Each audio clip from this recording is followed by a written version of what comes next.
Hello friends, आज हम आप सबके लिए लाए हैं मोदू नावल का पार्ट 25। मेरी जवानी के दिनों को जब मैं याद करती हूँ तब मुझे लगता है जैसे कि वो सुबह की सफ़ेद स्नोफ्लेक्स की तरह थे जिसे हवा मुझसे दूर ले गई।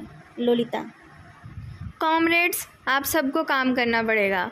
मिडनाइट स्नैक्स और लेडीज़ के लिए फेशियल मास्क मैं प्रोवाइड करूँगा।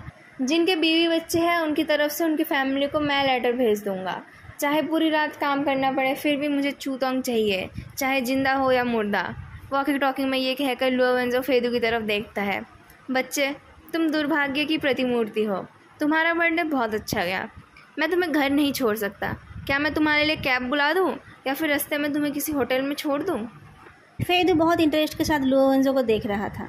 इन सब बातों का जवाब ना देकर वो पूछता है, रात को काम करते टाइम आप लोग क्या खाते हो? नॉर्मली हम इलीगली रिसाइकल्ड कुकिंग ऑयल में बना लग्जरियस खाना खाते हैं, लुओ वेंजो कड़वी एक्सप्रेशन के साथ बोलता है। कुछ अनरीजनेबल लोग कभी कभी कुछ और खा लेते हैं, जैसे कि मैकडोनल्ड्स। लुओ वेंजो सिटी बुरो की तरफ गाड़ी चलाने लगता है।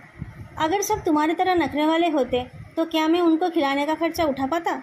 सामने एक होटल है, जितना मैं 15 दिन में कमाता हूँ उससे वहाँ एक रात रुका जा सकता है। क्या वहाँ रुकना है?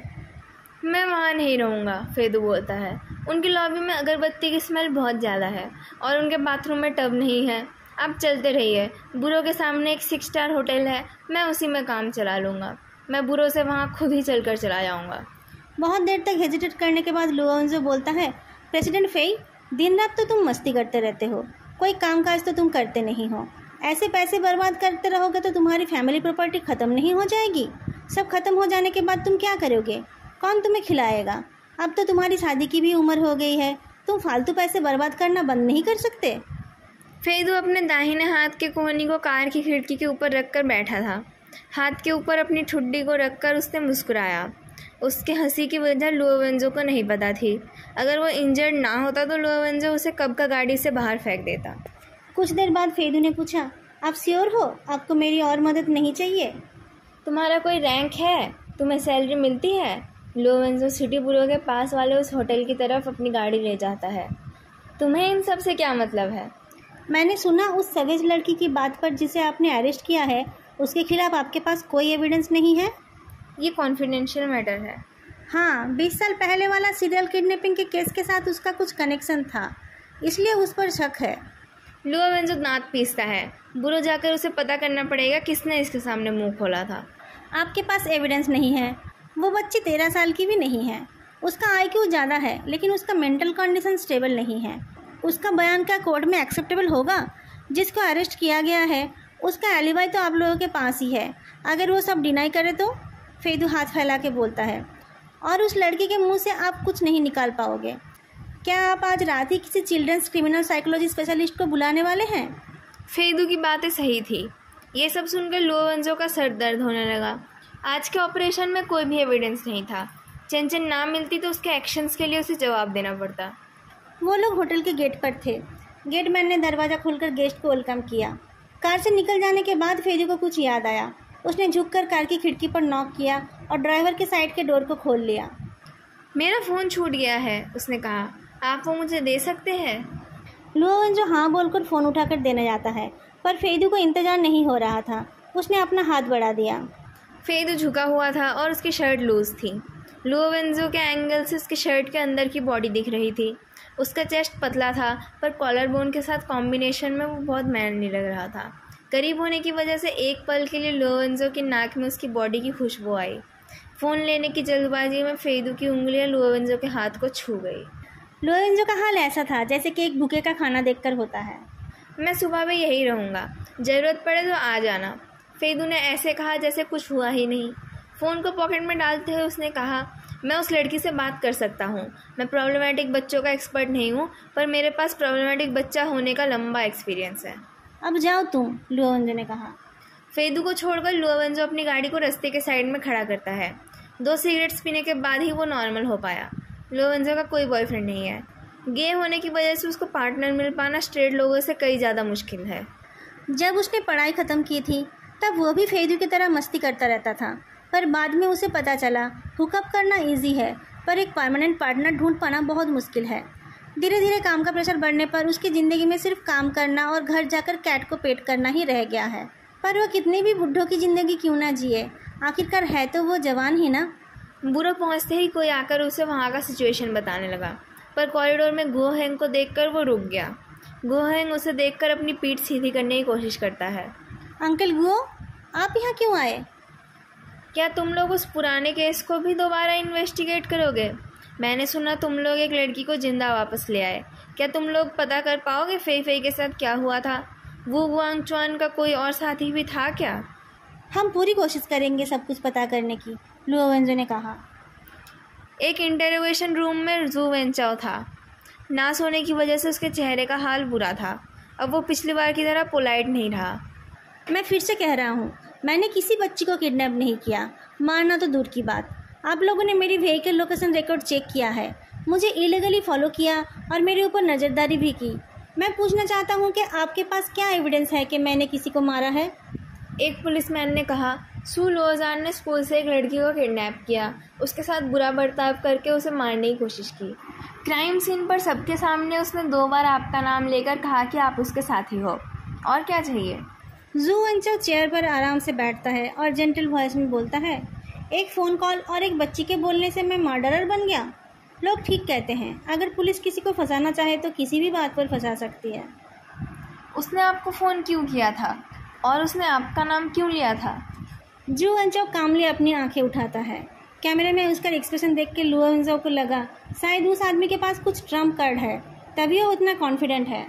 क्योंकि उसकी माँ के साथ मेरा प्यार का रिश्ता था, जू वेंचाओ ने कहा। मैंने पहले ये बात छुपाई थी क्योंकि मुझे लगा कि उससे कुछ प्रॉब्लम खड़ी हो सकती है। मैं बचपन से ही उससे प्यार करता था, पर वो मुझसे प्यार नहीं करती थी। वो तकलीफ़ में थी, फिर भी मुझे नहीं अपना रही थी।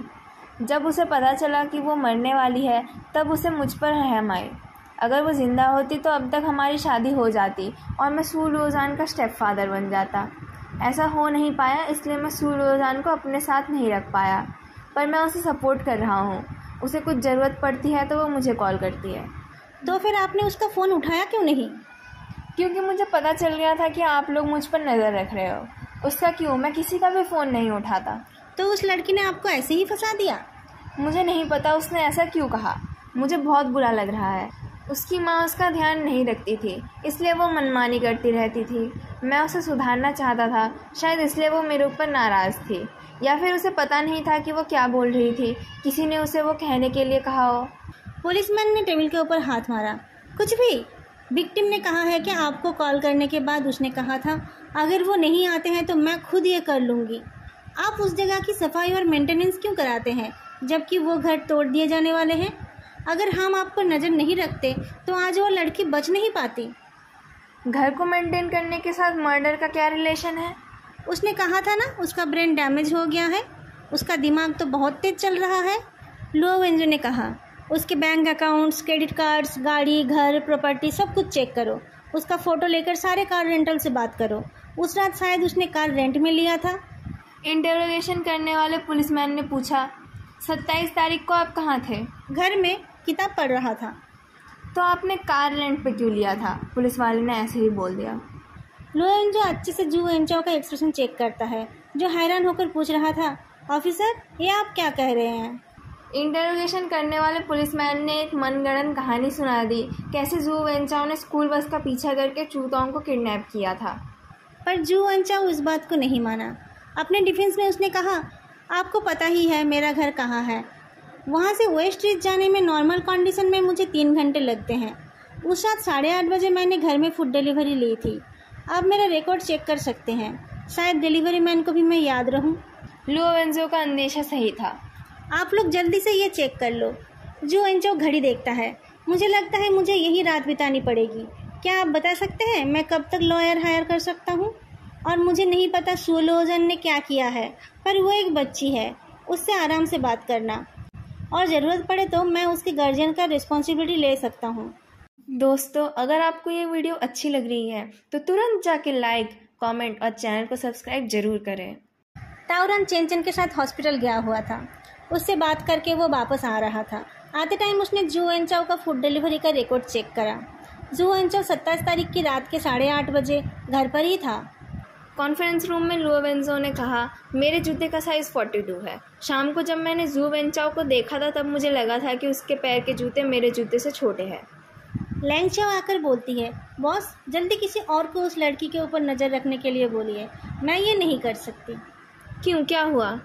वो तो बिल्कुल रिलैक्स्ड है, खा रही है और सो रही है, उसे किसी से डर नहीं लग रहा है।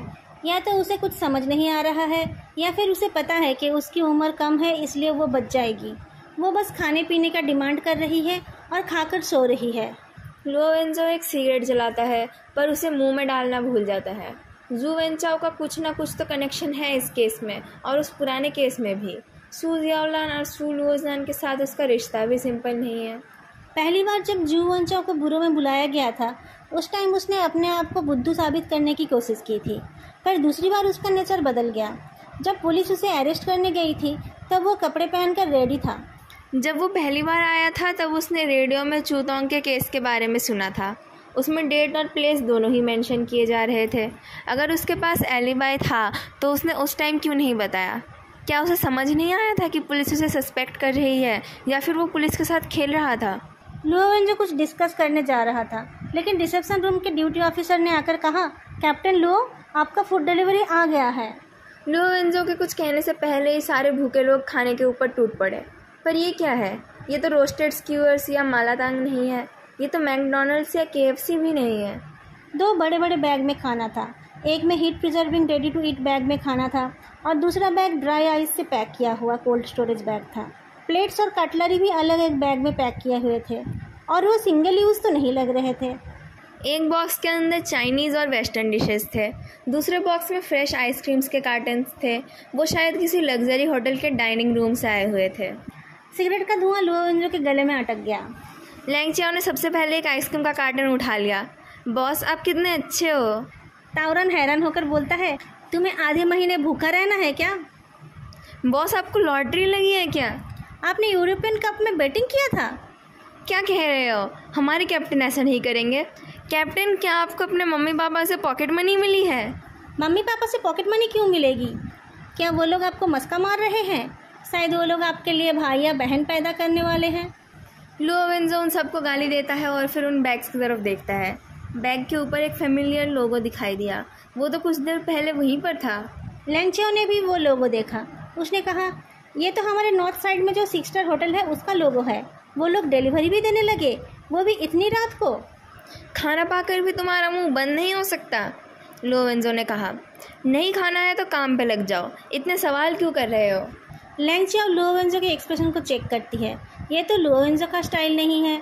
तो फिर वो बोल उठी, 1 मिनट, क्या कोई आपके पसंद का खाना भेजकर आपको पटाने की कोशिश कर रहा है? लुओ वेंजो एक पेपर को रोल करके लैंग चाओ के सिर पर मारता है और खाना रिलेटेड सब कुछ इग्नोर कर देता है। तुम लोग खाते खाते सुन लो, लुओ वेंजो ने कहा। तुम सब 2 ग्रुप में बट जाना। एक ग्रुप शहर के सारे डिस्ट्रिक्ट्स और काउंटीज़ के मिसिंग चाइल्ड डेटाबेस को चेक करोगे। शुरुआत में टाइम लिमिट रखो पिछले 2 साल। बच्चे के सेक्स, एज, मिसिंग होने के टाइम, उनके फिजिकल अपीयरेंस और डिटेल्स पर ध्यान देना। ताओरन पूछता है, तुम्हें लगता है चूतोंग पहली नहीं है? जिस तरीके से उन लोगों ने चूतोंग को उठा लिया था उससे ये तो क्लियर है ये उनका पहला काम नहीं था। ऐसे ही अचानक तो उन लोगों ने ऐसा किया नहीं होगा। चूतोंग के केस में हमें कोई एविडेंस नहीं मिला, लेकिन पुराने केसेस में तो कुछ ना कुछ एविडेंस होगा, लुओ वेंजो बोलता है। दूसरा ग्रुप सू जियाओलान, सू लुओजान और जू वेंचाओ के रिलेटेड हर चीज़ को चेक करोगे, सब कुछ बहुत डिटेल में। लुओ वेंजो एक फ्राइड चिकन विंग खाने लगता है।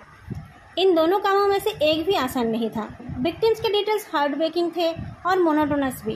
काम करते करते सुबह हो गई। 9 साल से 14 साल की लड़कियां जो बिना किसी कारण खो गई थी, जो लेटर लिख कर गई थी और जिनकी बॉडी मिली थी, उनको काउंट ना करे तो पिछले साल 32 केसेस थे और उसके पिछले साल 31। जो लड़कियां देखने में बड़ी थी या फिर जो देखने में बच्ची थी, उनको माइनस कर दे तो पिछले साल 26 थे और उसके पिछले साल 20। लुओ वेंजो गीले टॉवल से फेस साफ करते हुए पूछता है, फ्लोरल पैटर्न ड्रेस वाली? पिछले साल 7 और उसके पिछले साल 8। लैंग चाओ मुँह उठाकर देखती है। उसके सारे कॉलीग्स जम्हाई ले रहे थे, सिर्फ वही स्लीपलेस लग रही थी। कैप्टन लुओ, क्या आप लोग देखना चाहते हो? प्रोजेक्टर में सारी लड़कियों की फ़ोटोज़ एक साथ आ गई। ताओरन जम्हाई लेते हुए रुक गया। क्या? 15 लड़कियाँ। अलग से देखो तो एक के साथ दूसरे की कोई सिमिलैरिटी नहीं है, पर एक साथ रखने से वो सब एक जैसी ही लग रही थी। ये लड़कियाँ सूखे फूल की तरह ज़मीन पर बिखर गई थी। आज इस तरह से ना देखा जाता तो पता भी नहीं चलता कि ये सारे केस एक दूसरे के साथ जुड़े हुए हैं। और पीछे जाओ, लोवेंजो बोलता है, 10 साल नहीं 20 साल, लोटस माउंटेन वाले केस के टाइम तक। सुबह फेदू ने अपने असिस्टेंट को एक सेट कपड़े के साथ बुला लिया। रेडी होकर उसके साथ वो डॉक्टर बाई के घर चला गया, पर दरवाजे पर एक मिडिल एज्ड आदमी थे। उन आदमी की हाइट मीडियम थी, उनका चेहरा चौकोन था और उनके शोल्डर्स ब्रॉड थे। प्लेन कपड़े और चश्मे से वो बिल्कुल साधारण लग रहे थे, पर उनकी नज़र जैसे सुई की तरह चुभ रही थी। फेदू रुक गया, फिर उसने कहा, मैं डॉक्टर बाई से मिलने आया हूँ, कल मेरा अपॉइंटमेंट था। ओह, उस आदमी ने अपना चश्मा ठीक किया। आप यंग मिस्टर फेई है ना? अंदर आ जाओ, बाई चैन मेरी स्पाउस है। डॉक्टर बाई भी निकल कर आ गई थी। उस आदमी को जाने की जल्दी थी। डॉक्टर बाई को एक वार्म गुड बाय देकर एक ब्रीफकेस लेकर वो चले गए। फेदू उनको देखता रहा। डॉक्टर बाई ने कहा, वो यान सिटी पब्लिक सिक्योरिटी यूनिवर्सिटी में पढ़ाते हैं। पढ़ाना और ऐसे लिखने के अलावा वो और कुछ नहीं कर सकते। जो किताब तुम्हें चाहिए वो इन्होंने ही एडिट की थी। फेदू किताब पर नज़र डालता है। Study on psychology of criminal abusers, 3rd edition. Editor का नाम है पान यून तेंग। तुम आजकल कैसे हो? डॉक्टर बाई फेदू को चाय देते हुए पूछती है। पिछली बार जब तुमने कहा था कि तुम्हें पोस्ट ग्रेजुएशन करनी है तब मैं डर गई थी।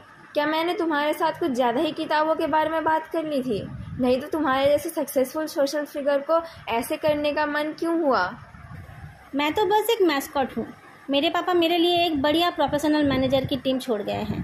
मेरे लिए कोई काम ही नहीं है। दूसरे शेयर होल्डर्स भी नहीं चाहते हैं कि मेरे जैसा अनाड़ी हर मामले में अपनी टांग अड़ाए। सब चाहते हैं कि मैं थोड़ा पढ़ा लिखा बन जाऊं। तो विदेश जाकर MBA करना ही तो तुम्हारे लिए बेस्ट होगा ना? हमारे फील्ड से तुम्हारा क्या लेना देना? फेदू हंस देता है। मेरे जैसे बेकार लोग मिस्टिकल स्टडीज़ या बिटल्स के ऊपर स्पेशलाइजेशन कर रहे हैं। उनके मुकाबले मेरी पसंद तो अच्छी ही है। डॉक्टर भाई भी हंस देती है। ये बात तो है। और तुम्हें तो एम्प्लॉयमेंट के बारे में भी नहीं सोचना है। कौन सा एरिया तुम्हें पसंद है? शायद मैं तुम्हें किसी एडवाइज़र से इंट्रोड्यूस कर पाऊँ।